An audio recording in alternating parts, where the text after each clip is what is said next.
U.S. actor Omar Benson Miller, who is known for roles in 8 Mile, HBO's Ballers, and Apple's The Last Days of Ptolemy Gray, stars an Italian immigration-themed drama, Naples to York, by Oscar-winning director Gabriele Salvatores, that is having its festival premiere at Saudi Arabia's Red Sea Film Festival. Interestingly, Federico Fellini co-wrote this tale of two Neapolitan kids who embark on a ship to New York to escape Italy's early post-war poverty, with his frequent collaborator Tullio Pinelli, a writer on the Italian maestros La Dolce Vita and 8½, as well as other titles. In the film, Benson Miller plays the ship's cook who, during their travels, takes the kids under his wing.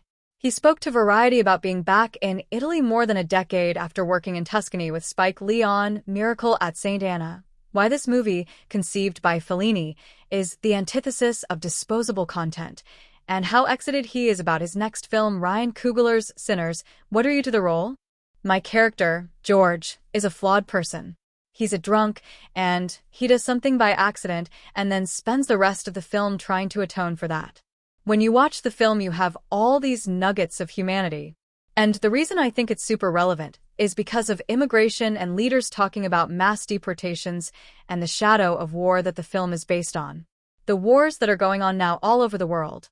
There are a lot of similarities that we haven't outgrown as a species. Unfortunately, how do you feel about acting in a film based on a story written for the screen by Federico Fellini? How awesome is that? I mean, I'm promoting a film that'll probably end up taking me all around the world, and I used to play baseball. Before I got busted up, I went to school to play baseball. I got into this career because I was chasing a girl into the theater, and I fell in love with the theater, and it was the first thing that I loved, like I loved the game of baseball. After that, I also went to the movie theater to see every movie I could when I was in college from '96 to 2001. And, of course, I learned about the masters. And to think that this concept is something that comes from an absolute genius, and it's still relevant. To me, this is the antithesis of disposable content.